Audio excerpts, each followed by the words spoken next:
Is it worth paying for real estate leads? Top teams and brokerages across the country invest tens of thousands of dollars into their lead generation campaigns and buying leads. We are talking about from companies like Zillow, Realtor.com, running ads on Facebook, Google PPC, YouTube, and investing in their CRM platforms to generate leads and even on their website. So obviously they are seeing a lot of return on their investment. If not, they would not be investing such insane numbers into these programs now, would they? But let me tell you this. If you are asking this question, it is highly unlikely that paying for real estate leads is worth it for you right now. Now you might be thinking, why is that, Rohan? So let me answer that question by answering an even better question, which is, when is it worth paying for real estate leads? And that question will answer all your fundamental questions. You want to first understand the difference between traffic and leads. Imagine traffic as visitors who are coming to your virtual store. It could be your website, or it could be an online presence like social media, etc.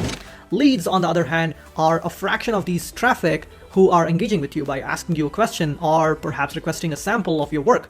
Think something like home valuation. There is more to understanding the difference between traffic and leads, but this is a good introduction for you to understand, if it is worth paying actually for real estate leads. So let me tell you when it is worth paying for real estate leads. There are 5 scenarios here. Number 1, the quality of leads and a high chance of converting them into sales is directly proportional to how deep are they in the funnel and how soon are they looking to buy or sell their property. If you're buying leads, seek to buy the leads from sources that already have a massive brand value.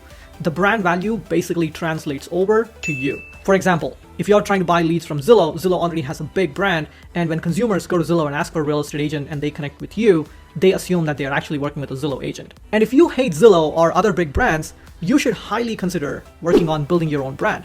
It will take a long time initially, but it's way more economical in the long term, and it's a perfect option in my opinion. Second, you are able to make sense of the return on investment. So when you're buying leads, there are typically 2 ways in which lead generation companies offer you leads. They either have a list of leads that they are generating on their own platforms, and then they sell those individual leads to you like Zillow does, or you could have marketing companies that generate all these leads by running ads on your behalf. So step 1 is to find out how many leads are you gonna get and how much does it cost to get those leads. And also it is super important to understand what happens before the lead actually comes to you, and how many leads do you need to talk to or go on appointments with before you can actually get a closed transaction. 3, you have more money than time. So it either takes money, time, or brand to generate leads. Now, if you have more time than money, you want to spend your time generating conversations with people who are considering buying or selling, qualifying them, and generating leads yourself. But if you have more money than time, you would rather choose to invest the money so somebody else is actually generating those leads for you instead of you spending your time prospecting yourself. 4, you have exhausted your sphere and you want to expand your circle of influence. There are 2 different scenarios here. One is you're looking to grow your business and you have a team and you want to feed your team, or you want a continuous stream of leads and you cannot rely on referrals alone. Referrals are a great source of business, but you cannot control when you get them. I want to throw a word of caution here. Paying for leads when you have not squeezed out the juice out of your sphere and your circle is an easy way to burn money fast. The easiest and best transactions come from people that already know you. And if you've exhausted those set of people that already know you and they're not gonna buy or sell anytime soon, that could be a good indication that you should consider expanding your circle.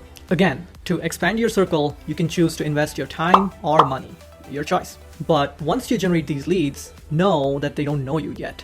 And before they want to do business with you, they want to get to know you, and only then they're going to do business with you. Think about this. They probably already know a bunch of real estate agents in your market, and they are already in their trusted sphere, and you want to be in their trusted sphere before they are willing to do business with you. So as you're thinking about expanding your circle, invest time into working and building on relationship with these new leads before you can actually ask for their business. Number 5, you need to have an extremely clear strategy of how you're going to convert the leads who are engaging with you and turn them into people who want to do business with you. A lot of big brokerages and teams are able to spend all these huge amounts of money into buying leads and generating these leads because they already have a proven system that they know will convert a fraction of these incoming leads into closed transaction. They have already figured out the ROI, and they know with methodical calculation on where they're spending this money, what is working for them, what is a proven system for them, and they have taken a calculated approach. But if you don't have a proven system like that, you're practically throwing money at buying a lottery ticket and figuring out which of these leads are ever going to close. So there you have it. It is worth paying for real estate leads when you know that the quality of leads is really high, you know that you can make sense of the return on investment, and you have more money than time, and you also have exhausted your sphere, your circle of influence, and you actually want to expand your circle of influence.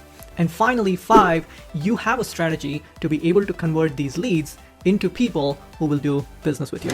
If you are a new agent and if you want to grow your database, click on the link in the description below and I'll send you a step-by-step document that describes how you can go from 0 to 1,000 people in your database without spending a single dollar. There are some paid ways, of course, but there are a lot of ways in which you can grow to up to 1,000 people in your database without spending a single dollar. So go ahead and click on the link in the description. I'll see you guys in the next video. Thank you so much for watching.